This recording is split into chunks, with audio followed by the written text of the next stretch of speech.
to another episode of FinTech Walkabout, joined today by Winston from Goldman Sachs, actually. We're going to be exploring the world of FinTech as we usually do, with a focus on open banking, but Winston, would be great to get just a quick intro from yourself, please. Yeah, so hi, Winston Pearson, head of open banking at Goldman Sachs Transaction Bank. Yeah, been at Goldman Sachs for 9 months now, I think it is. Previously was at FinTech called Access Pay for 3.5 years, and before then 9 years at another bank, BNY Mellon. So yeah, quite a banking history. It's a hell of a transition to go from FinTech to big bank. How was that? Yeah, it wasn't too bad actually, because we're Goldman Sachs Transaction Bank, and I always put the Transaction Bank in there, or TXB as it's known internally. They're almost like a fintech within a bank, and so the culture wasn't too much of a shock when we got there. Of course, there are a lot more. You're being polite. Yeah, there's definitely more, compliance, internal audit. You don't really see those things in a fintech, as you know. It's don't know what you're talking about. We've got loads. But yeah. So I think it's things like that and committees that is the big difference, and was a bit of a culture shock. Okay. So as you mentioned, you've worked across investments, you've worked across payments, PM, was it, in Access Pay. Now moved into Goldman to focus on open banking. Could you just give us some insights into kind of what influenced the decisions between going into Access and then from Access to Goldman? Yeah, I mean, initially I went into Access Pay because, well, I've been at a bank, you become a bit indoctrinated and a bit distant from the real world. Went to Access Pay, and my previous jobs at BNY Mellon were product manager in liquidity management. Okay. So he was building internal cash management platforms and systems for the bank itself. Access Pay were doing the same, but for corporates. And I thought, I'll have a bit of that. That sounds like me. Plus, it's a fintech, so it's one of those. Take the risk. Will it become something? Will it not? Yeah. So learn so much there as a product manager. And then before joining Goldman Sachs, I was speaking to Goldman Sachs and their consultants with regards to open banking, and that's because one of the last things that I launched at Access Pay previously was introducing open banking into their product. Okay. So we had this cash management product. It was connected to all the banks via the historic legacy rails like SWIFT or SFTP, and we looked at this open banking product and feature, and I was like, this has got value here. This has got value to our customers. So we introduced open banking into their product, which made it real time. It got all the benefits of open banking into a product. And then when speaking to Goldman Sachs, they were actually trying to build out or design their open banking proposition at that point in time. And what point in time was that? Because we're talking, open banking's been around. Yeah, for 5 years. So this was the end of 2020. Okay. Because we were, Goldman Sachs at the time, TXB, were moving into the UK. Yeah. And their UK launch date was June 2021. And so at the 2020 phase, they were doing all of the ideation. They were trying to figure out, what is it that we build? So they reached out and said, okay, as a TPP in the market, as part of their market engagement, how would you want to interact with us as a bank? Yeah. And it was at that point where I was like, these guys know what they're doing. Realised that the ideologies aligned in terms of what open banking should be, and also how you would launch a new transaction bank in the UK, which would be different and could differentiate against the incumbents. That's a pretty broad scope, right? It's something I was planning on touching on later, but we're here, so let's talk about it. Goldman's kind of more retail, let's say, presence in the UK, obviously relatively new, to your point. What are the big value propositions that you're focused on through that? You've got payments, you've got deposits, escrows, what are you looking at? Yeah, it's a fair point. So banking's it's huge, right? Right? Agreed. So we're launching in the UK, or we've launched in the UK and we're launching in Europe. And initially that is twofold. One is as a transaction bank to large corporates. Okay. And the other one is as a banking as a service or embedded finance player to platforms or fintechs, so that they can consume, or so that they deliver the banking products, underlying banking products, to their customers, who are primarily going to be SMEs. At least that's who we're targeting. So we'll never own that SME relationship. We'll always go via a partner. On the consumer side, we're not going there at all. So we're veering away from that. What are the products that we're offering? We initially launched escrow. I think it's an easier one to start with. Escrow, global payments. So that's just executing payments on behalf of our customers. Yeah. But then we're also offering deposit accounts, as you said. And from that, we're saying, okay, well, what else can we overlay which is either our own solutions or, more importantly, other vendor solutions, so FinTech solutions, which can differentiate to what other banks are doing in the market, because we know we're not the best people at coming up with great technology ideas. At the end of the day, we might be a new transaction bank, but we're still a bank. And so a big part of our philosophy and the value propositions will be driven from our own customers. So yes, we go to them with our standard bank propositions, the payments, the escrow, so on and so forth. Yeah. But then by working with our customers, we're now saying, well, what is it that you want? What do you want to deliver to your customers, and how can we help you in that? Sure. Okay. This might tie in quite nicely to what my next question was going to be around just that transition of kind of more traditional methods of, let's say, well, I was going to talk through like data collection, screen scraping, but also banking as a service. This is a relatively new concept that even the likes of the challenger banks, the Starlings of the world, are starting to launch. And what kind of lessons have you taken from the Stripe example, from things like Marcus? Yeah. And how has that progression been reflected in the products that you're working on? Yeah, I think because we didn't have that legacy screen scraping, we were really fortunate that we didn't have to worry about getting rid of all of that and saying, okay, we need to transition from old to new. And so we've started out with API first, API native, has its own challenges, right? Because you say, well, what are the standards? Well, you have ISO 20022, and you can say, okay, this is the standard of creating either the best RESTful API, the best payment specific, ISO 20022, the camps and the paying messages, and putting that into an API. Really what we learned was, to a degree with APIs and banking as a service, you have to disregard the standards to a point. And while standardization is the ultimate goal, actually it's optimization, and it's also understanding what do the end customers want. What's the value proposition you're delivering to those customers, and therefore how do you enable that? And so what we find is we start with a really standard API set, and then you start to tweak and customize and optimize, as you say, to deliver the ultimate value proposition, the ultimate user experience to our customers, and therefore then on to their customers. Okay. So would you say that kind of regulatory requirement or landscape has acted more as a foundation for what you're trying to build here? Is it, how has that influenced? Yeah, so the interesting thing about GSTXB is that the APIs that were designed and built were done independently of the UK open banking designs and implementation standards.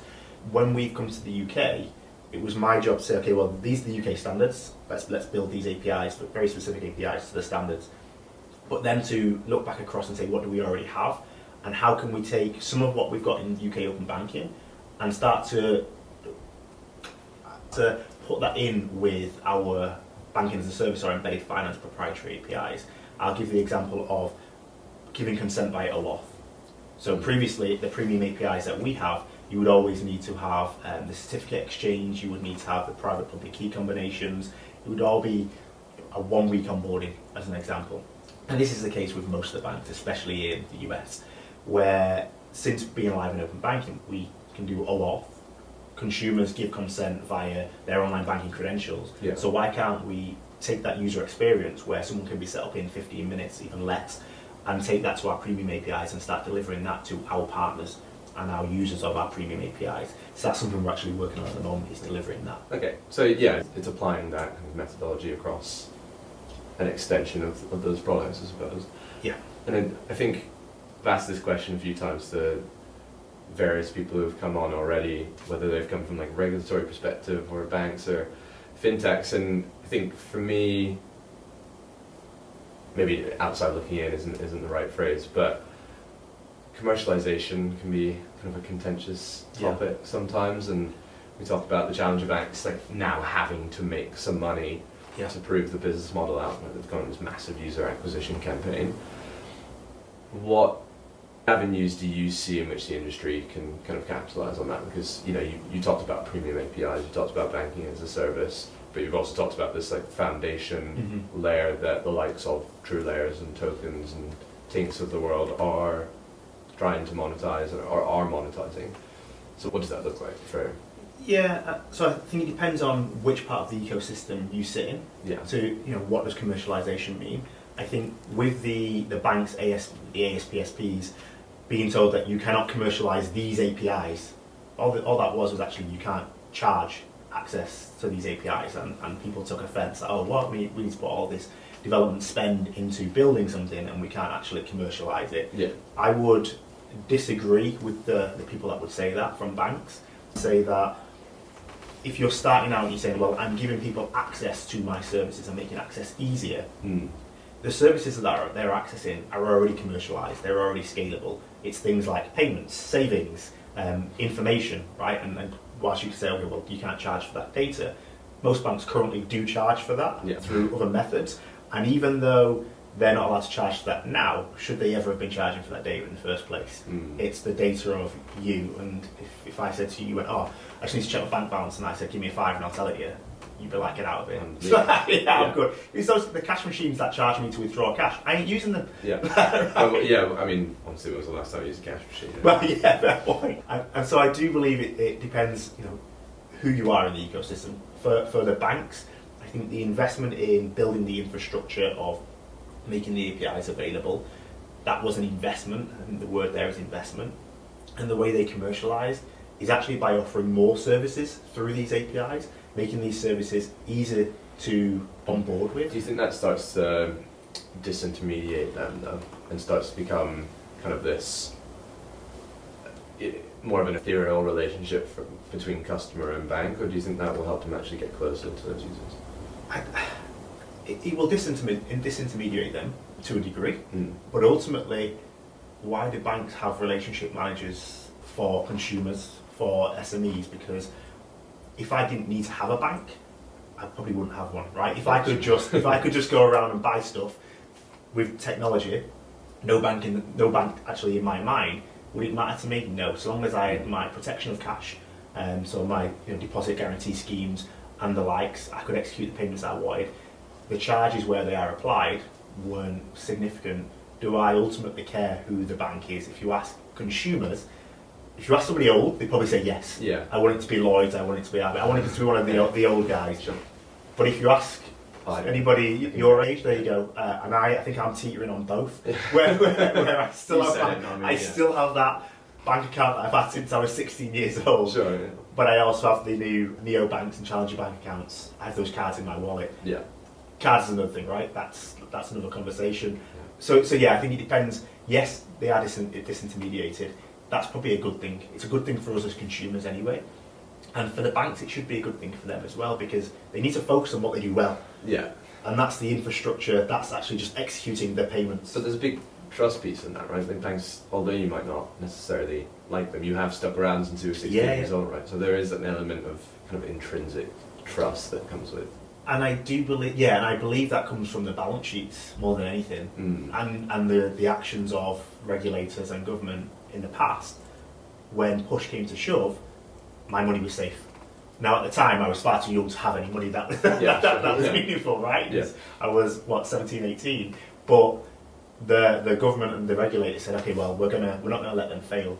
If we look at a neobank and we look at their balance sheets, and if some of them are classed as going concerns, would the government let them fail? Probably. The same way they let energy firms fail. Sure. Right? And I think that's one of the considerations in this, is that so long as underlying I feel that the money is safe and my money is safe, I would use those. So then how do those guys start to commercialise this thing of open banking? And again, charging me to view all of my balances, and this is from some of the challenges, the TPPs, right? Charging me to view my balances isn't going to cut it. You need to deliver value to me. If I, as a consumer, start receiving value in what they're offering in the services, I'll pay for it. And I think that's the key, is that how do they deliver value? So do you kind of see a consolidation of all of these different value propositions, let's say, into something that's not a bank, not a financial institution, then? Yeah. The super app? Yeah, ultimately, yes, I do. And the reason for that, I think the proof is in the pudding, that we started this by saying, well, how do we look to commercialise, and what value propositions are we bringing to our customers?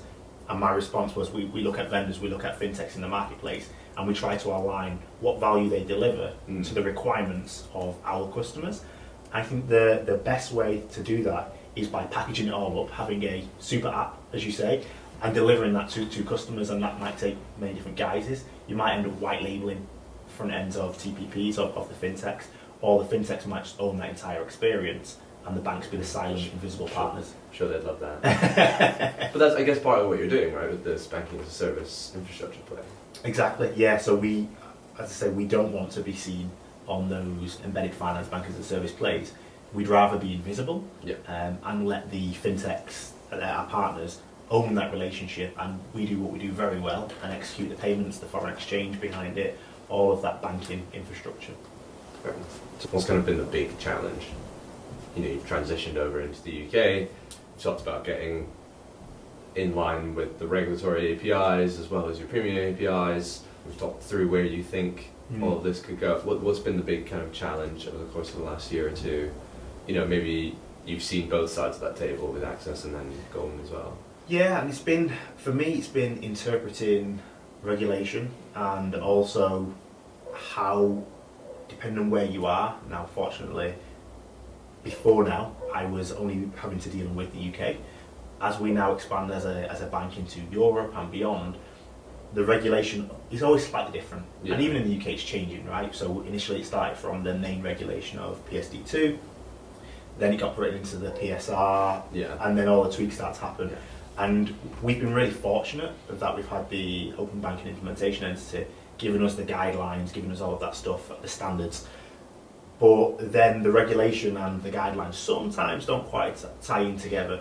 Having those guidelines is a bit of an obstacle at times because, and you probably experienced it yourself, in having to go through all those steps just while building an app or whilst building a user experience. Yeah. They're not that optimal. And you're like, this could be done so much better. Yeah. You'd probably have more adoption if things were slicker, but having that framework was a good starting point, and now it's trying to, how do we get past that? How do we sort of like say, thank you for the help, we're there now, let's go beyond that and use competition, use the market to help drive better user experience and better adoption. I think one of the biggest challenges, aside from regulation, is really on, we're a bit hamstrung by those standards to delivering a greater user experience and getting greater user adoption. But a challenge is also an opportunity, I suppose. 100%. So what gets you kind of fired up? So getting animated about the regulator here. What is it that gets you, so excited, both as an entity and as an individual around the open banking space? I love challenges and fixing problems. Cool. So product manager. Yeah, exactly right. Absolutely, Exactly. So I started out in ops. And the thing that I used to do, what I used to love doing, is just like finding better ways of doing stuff. And even though I couldn't create a new system, there was no budget or anything, it was just like, okay, well, what are we doing now? What are we trying to achieve, and how do we do things better, more streamlined, smarter? And at one point, I became known as a fixer. I thought, is that a good thing? I'm not sure if that is a good thing, but hey, if there's a problem that needs solving, I'll find a way of doing it within the current infrastructure, within the rules. And so, taking that and saying, okay, well, what can we do here? Now that's the beauty of being in the role that I am at the moment with TXP, is we've got this framework. Okay, yes, it's not ideal, but it's a good start. Yeah. I'm working with customers, I'm working with corporates who we want to adopt this technology. More corporates that adopt it, therefore more consumers adopt.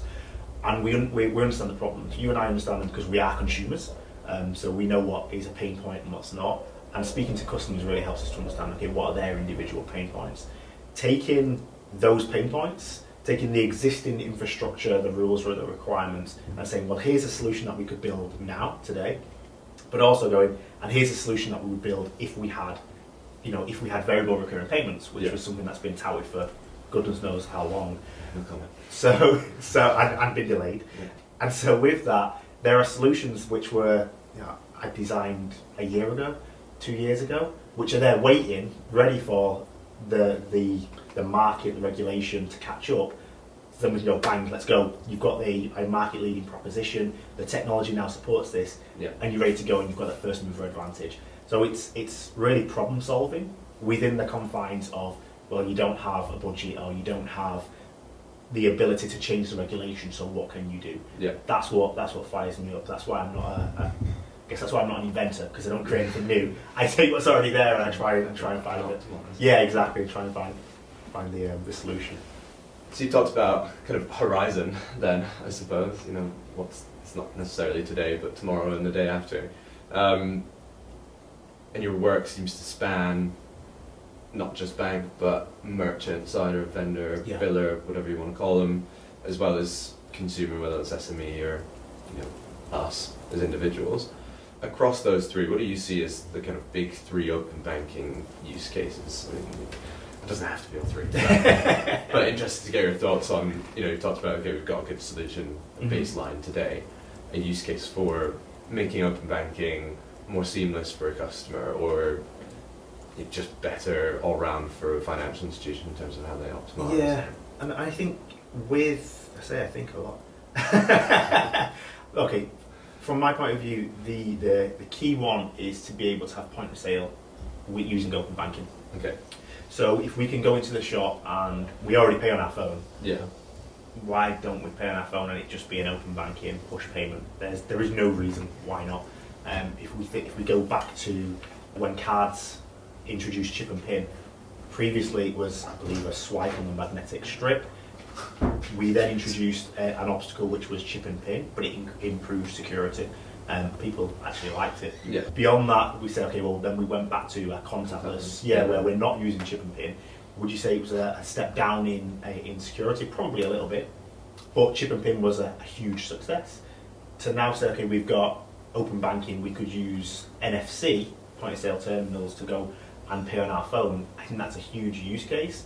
Not having to go through your banking app to approve it, to do all of that other stuff, would be really beneficial. But do we need it? I mean, we've got Apple Pay. We have, and I think that's a fair point. As consumers, we go, well, I already pay with my phone, and it's Apple Pay or it's GPay, whatever it is, who cares? But behind the scenes, it's all the card rails. And why are the card rails there? Because ultimately, the merchant who's receiving those funds are paying. They're losing money every time we pay by card. Yeah. They don't receive those funds immediately. Okay. So here's your merchant use case. Right? So yeah, exactly. So they could receive those funds up to 5-10 days later in worst case scenarios. A lot of these merchants are small, right? They are small businesses themselves. They might be sole traders. Why are we penalising those guys and rewarding the card schemes ultimately? It makes no sense. We can change that as consumers. We can say, well, actually, I'm going to pay by open banking. It might take me one more, it might take me my fingerprint or my face to approve that payment.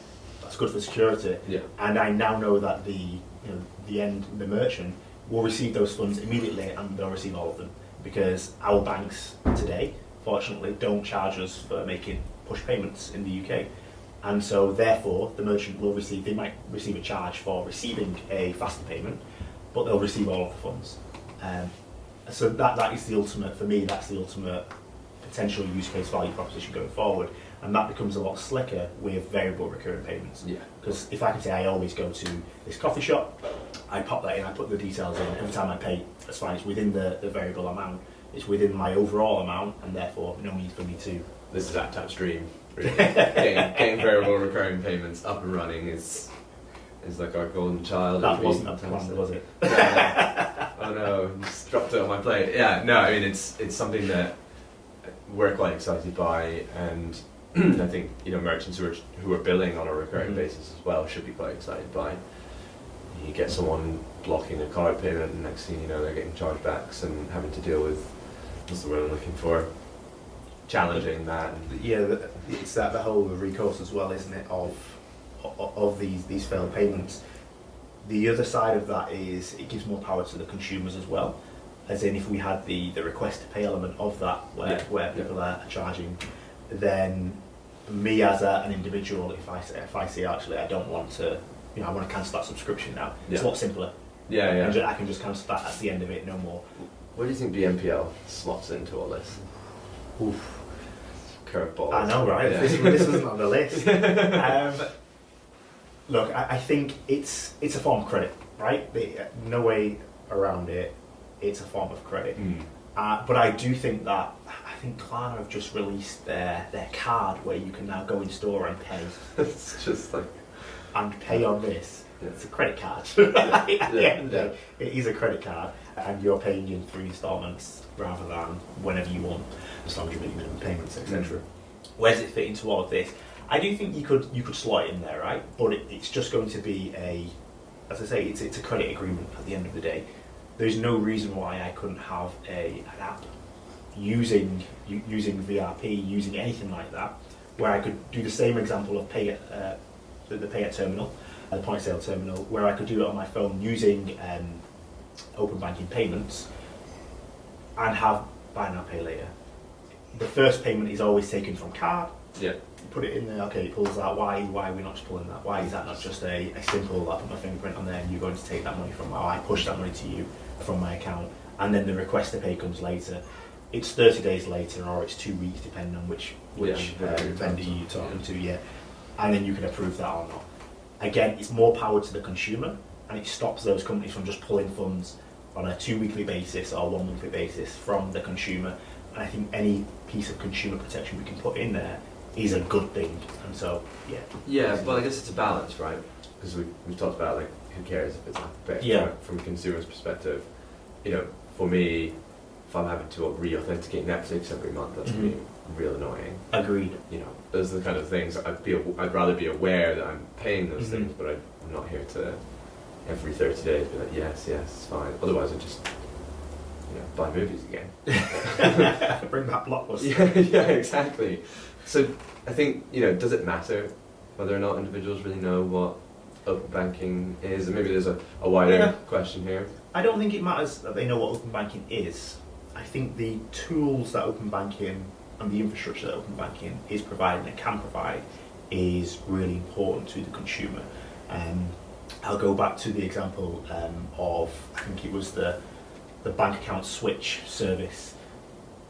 I still have that old bank account, like I said at the beginning, but nobody used to ever change this whole, we all have these neobanks, we all have the app. That wasn't a thing. I don't have a traditional bank. Do you not? No. There we go. Have you switched between providers as of yet? Or have you always stuck with one? So I grew up in Scotland, and I had, say, a legacy Scottish bank that recently got acquired. And when I moved to the US and I came back to the UK, my American bank started trying to charge me for a current account. I was, living in the UK. I was like, what would I be paying for a current account? So closed that, opened like a Chime account in the States, and then kind of landing here. It was like, well, Monzo makes sense. Yeah. Why wouldn't I just do everything on an app? And my Scottish bank just didn't even have a mobile app. Oh wow! So I was like, I'm out. went into a branch, which was like the last 2 or 3 in England, because they're steadily shutting down. Let's say. I was like, I want to take all of my money out right now. I want you to transfer it to this account. Well, we can't do that. Yes, you can. Yeah. Of course you can. And the same thing with the building society. My parents had set one up. Yeah. It's a bit of a long story, but either way, kind of ended up with a small sum of money, put that into a building society savings account, and at the end of university I was like, well, I'm just going to go blow that for a bit of fun. And you can't take all the money out. Of course I can. What are you talking about? Yeah. So I've always been a little bit disenfranchised, but the more traditional ones, I'm very much a challenger man. And so would you switch from your current one, from Monzo, to another challenger? I use them all. So I've got accounts with them all, and maybe that's more a market research thing than it is a user thing. I don't want to speak freely. Yeah. No, I think there are pros and cons to each. Yeah. I think what strategically what the likes of Revolut are doing probably more in line with what you're talking about in terms of this kind of consolidation. I think that's quite exciting. Starling's gone down the kind of more B2B business banking route, and I think Anne speaks quite clearly around that. And for me, I'm a Monzo user primarily, and I was kind of blown away by the user experience at first, and then it's like, okay, so what comes next? Yeah. And now it's all of them, whether it's those big 3 or the others, are all like, well, we'll charge you now for a premium account, and which I'm just like, well, let me go get a Barclays account. So that's the bit where I lost faith in Monzo, if I'm being honest with you, was because of the open banking element. When I saw that they were using this as, you can view all of your accounts if you upgrade to this premium set. I was like, what? Well, I've built an app that does that for free. But there you go. It's it's bonkers. I was thinking, well, I don't need to pay you to do that. I could just go elsewhere. And that's the thing. And now the incumbents are catching up. Okay, so you've got the large players who now all have apps, who have got pretty decent notifications. Yeah. You can like track IBM and Salesforce building. Well, yeah, exactly. Yeah, you're right. You can track, and you have to use their keyboard. What is this? What is this? All my references are awful. But with that, I'm now like, what's next? What can they do to keep me engaged? Because I went from using my Monzo account quite a lot to being like, I now get a pretty similar level of service from the app, from the incumbent. So I kind of want something to say, here's what's new, here's what's flashy. Yeah. But I don't expect to pay for, if it's my bank, I don't expect to pay for it because I'm going to be paying for everything else. I'm going to be using them for my travel, I'm going to be using them for all payments. Everything's going to be, and they'll have my deposit as well. Yeah. And so they are making money from this somewhere. They don't need to pay me a subscription. They don't need to charge me a subscription, sorry. I think there are a better way of doing it. Well, it seems like they do. Financials would say so, yeah. So just kind of thinking about wrapping up very shortly. What's open banking as a concept? There's a kind of 2 or 3 questions throughout this I try and ask everyone. Success or failure? Right now, today, what would you say? Success Common theme. Yeah, in that it set the groundwork, it set the foundations. We need to build upon this. We've got the banks engaged now, whether they were forced to or not. They're now engaged. They're at the table. Now there is a two-way dialogue between FinTech and bank. I think that's really important. Do you think there's a kind of an oversaturation of FinTech into bank though? 'Cause, I mean, everyone and their mother is starting a FinTech and is like, I'm going to work with financial, I mean, me included, right? I want to work with financial institutions because it's good distribution, there's trust in there, and I think I can bring some cool products to their, into their offering. Do you think we're getting to like that kind of like saturation point? Is there still a lot to come? Yes, hard, right? yeah, I do. Ultimately, I think, as they say, the cream rises to the top. But it will. The winners in this will be those that have got the customer front and centre, and that their value propositions aligns perfectly with the problem statements of the customers. Very product manager talk. I apologise. No. But and those are the FinTech players that will win in this. What I would hate to see is when big tech just copies or buys. I mean, it might work in your favour. Don't listen to him. Yeah. When big tech copies or buys the ideas of smaller businesses, and then strips them of what they were delivering in the first place, almost as a way to keep the monopoly in play. I'd love it if the smaller FinTechs like yourselves are able to deliver upon your solutions and keep who you are at your core and keep the customers there as well, and always strive to have the customer front and centre. Yeah, I think that's really important. And it's interesting, we saw like MasterCard buy Vocalink and then Visa try and buy Plaid, and it was like, no. And I think MasterCard bought Finicity, who's a Plaid competitor. Either way, so just wrapping up, what comes next for you? What comes next for Goldman TXB? Yeah, so we are moving into Europe in July, so we go live in Frankfurt and in Amsterdam.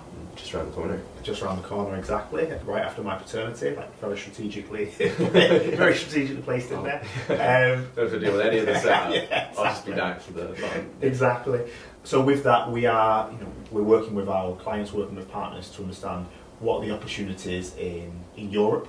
We're already there. We've been looking at the opportunities for some time now.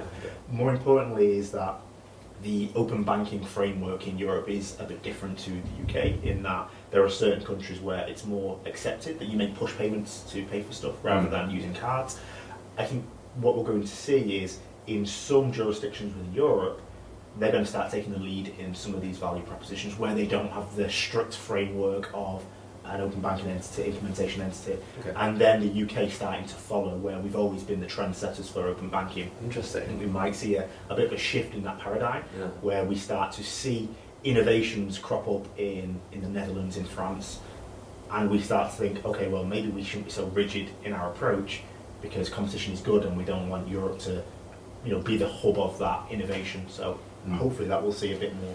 Yeah, maybe there's some scarring on that. I don't think they really meant for open banking, BIE to be such a behemoth. Isn't it? Agree, yeah.